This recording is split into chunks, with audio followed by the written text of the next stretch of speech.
Hello, everyone. This is Greg Dixon, your writing whisperer and publisher. So today, this is part of the series "You're Writing for Fun Adventure," and today I'm talking about easy writing tools. So last time I talked a bit about some ways of collecting and organizing your ideas, leading to different kinds of writing projects. Today, I'm going to talk about some tools that make writing easier. It's really never been easier to write than it is now. So one of the things I mentioned last time was Google Drive. So Google Drive is a great place to create folders and subfolders, and a good place to put brainstorming ideas. And then what I'm going to show you now is a bit. I got a folder here called Writing and Publishing Templates, and I've got under. Let's see. Let's just go through here. We'll click on some stuff. I got the book manuscript, and there's a manuscript template here that I'm going to load up. So this is optimized for writing books. I think what I'm going to do is I'm going to span this, and I'm going to put some maybe some article templates here, query letter templates, all sorts of templates to help with your writing and publishing adventure, and go from here. But here, these are the basic parts of a standard book. You know, the title page, and then here I got some instructions about how to use this thing. But the main thing is to use headings. You know, copyright page. And a table of contents is automatically generated. It's automatically generated by whatever here was in. There's a foreword, and then preface if you want one. All these things are introduction, chapter 1, chapter 2, chapter 3. So this is a great way. Basically, you know what? Yesterday I was talking about organizing, and really, if you simply give title names for what the main topics are and subtitles, you can plan your document. But the other thing here is so you can write whatever you want to write in this book here is and write your chapters. And this is where what I really like about Google Drive and Google Docs is you can share these with collaborators. So you may have somebody you're writing with, you may have somebody who's an editor editing your stuff and going through it, and helping with the finer points, or you can just do it all yourself. So the other thing I listed in the show notes here was oh, okay, I need to. There we go. I needed to click on here. I'm going to go back and say this again. So here's this. This is the book template, and go up to the top here, and it starts with there's the manuscript title, all the standard things that go into a print book. Um, Again, I'm going to create templates for articles. I'm going to create templates for query letters, all sorts of things later. But here is, you know, the standard parts of a book: copyright, contents, um, forward, and preface if you want one. All these things are optional, and depending on what you're writing, you can have these sections.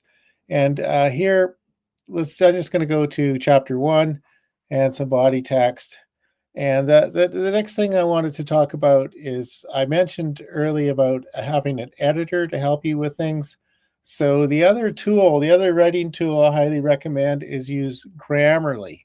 Like many Microsoft Word and other systems will have some writing assistance built in, and but Grammarly works pretty well. And uh, I'm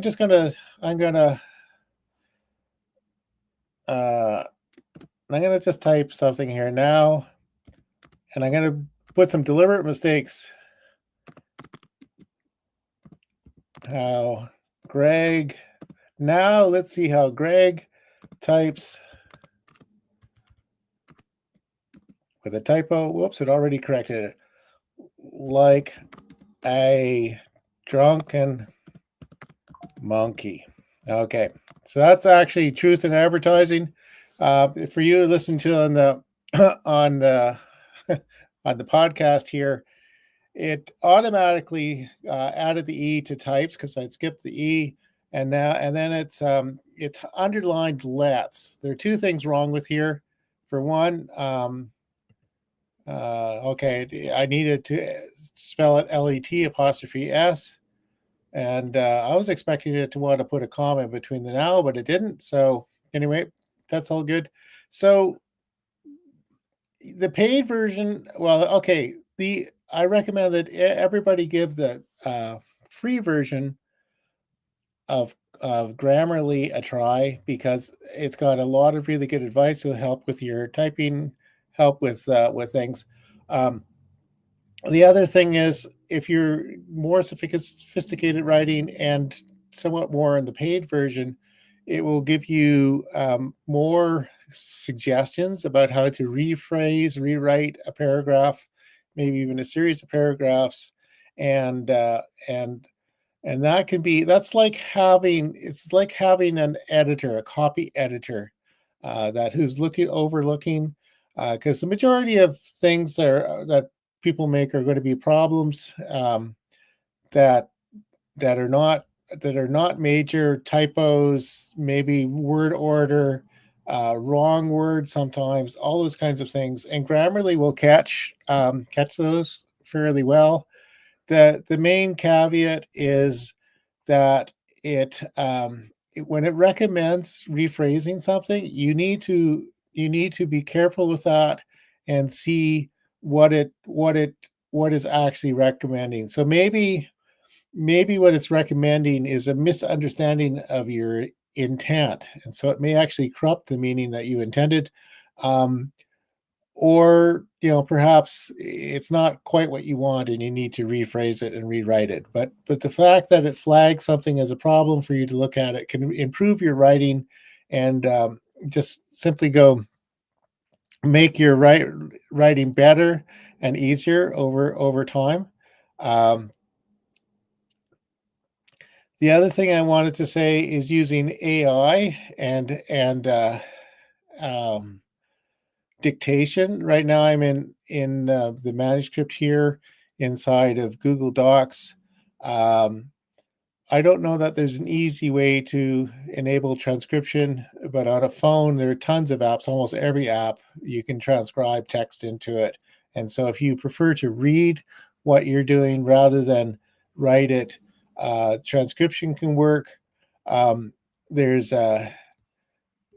Google has a thing called Gemini, which is an AI tool to help with the writing, and that can work really well. I haven't played with Gemini very much, but I'm going to show you another tool that's really handy. It's called ClarityScribe. I'm going to just change the tab here, and yeah. So ClarityScribe was provided by a top copywriter named Ray Edwards, and he's a professional copywriter, done $1 million campaigns, also is a writing coach and has a writing team, and he created this ClarityScribe, and you can have you can see I've done a lot of things in here, a lot of different projects. One of the things I use it for is I do a lot of broadcasts along the lines of dictating things and not necessarily writing things. Is I sometimes will get up and I'll do a broadcast like this. I have some rough idea what I want to say, and then I'm going to just do my presentation. And so the this ClarityScribe has a broadcast producer. You upload the audio file from your broadcast. It creates a transcript. Let's see where. Let's see. Okay. I don't know where. Okay, here's one here. This is a project here that's from a while ago. So it comes up with a pretty good transcript. It doesn't format it in any way, but it's quite accurate, which is useful in itself. I've started putting those things into podcasts. Let's see if I can find. Yeah. Okay. There we go. All right. This one here was an interview we did recently, and again, so from the podcast, I can create episode titles, episode descriptions, create show notes, create email, create quotable quotes, and YouTube titles. All of this stuff is super useful. And let's see here what else.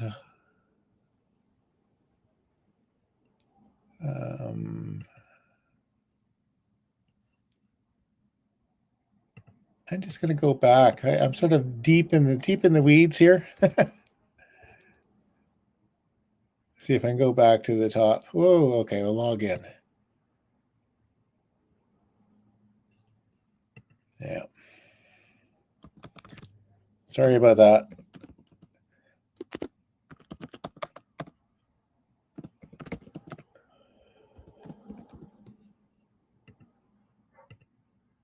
Okay.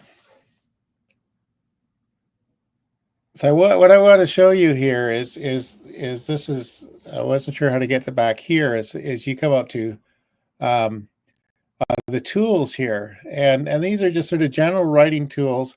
Again, this is oriented towards copywriting, but that's something, if for your business, these are all things that are helpful.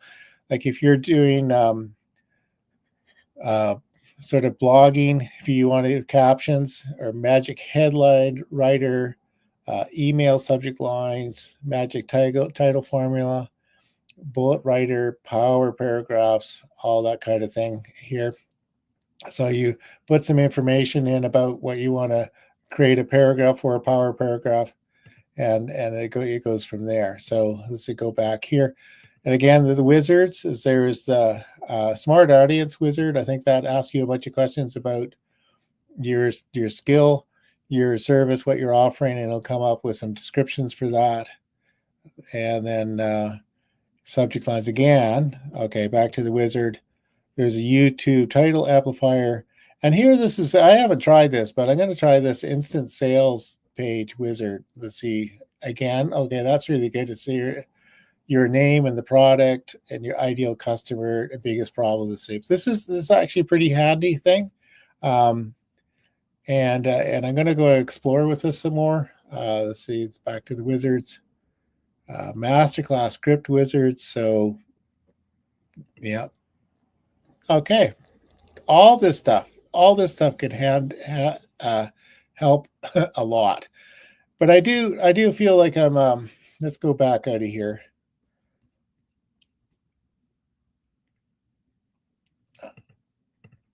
The main point I want to make here is whatever it is you want to write, there are a tremendous amount of tools available for either free or nearly free that can help you in your writing journey. And so I showed you some things for writing a book. The ClarityScribe is a lot oriented towards documenting blog posts, creating show notes, headlines, writing sales pages and scripts, all sorts of marketing stuff. There is also a way of using, there's a gene, like basically a prompt, a raw prompt, like ChatGTP, and you can use that in order to generate almost anything. I used it to generate a haiku on the maple donut, which is a lot of fun. So all of these things are fun to explore, and they can make your writing easier. The one caveat here is, I think what's going to make your writing more stand out is authenticity. So even you're using these things, these tools to help you write, the more authentic you can be, the better it is. So if you use an AI tool to generate some text for you, go through and edit it. Make sure it's not a hallucination. ChatGPT can sometimes crank out stuff that sounds really reasonable, but if you look at it, it's really it's made stuff up. So again, be careful with it, and also, my whole thing is about you're writing for fun adventure. So just being creative and writing yourself is the first choice for me. But I'm just sort of saying there are a lot of really good tools available. So I'm going to probably leave it at that for now. And we've got this writingforfun.online, www.writingforfunonline. There's sign up for the newsletter. I'm going to try to send out information regularly, and I'll include broadcasts like this in the email.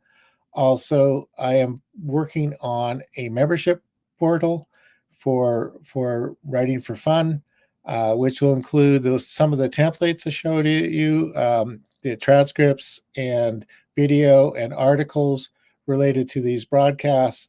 I'm working on a book too that I hope to have out this week, and that the contents of the book will be in that portal, and all sorts of good stuff. I'm also on Saturday. On Saturdays, I'm going to do at 11 a.m. Pacific. It's 11 a.m. Pacific. I'm going to have live workshops where you're invited to come in, and you'll come into a StreamYard session like this, and I may present something short. We'll have a little conversation, and I'll have some exercises for you to do, just sort of some fun stuff to do, and just to get your writing going. And remember, the whole idea about this is writing for fun. And even if you're writing for money, I think if you have fun with this, creating interesting things with your writing, various content, blog posts, poems, stories, movies, whatever it is you want to write, all this can be fun. So anyway, until the next time, talk to you soon. Bye.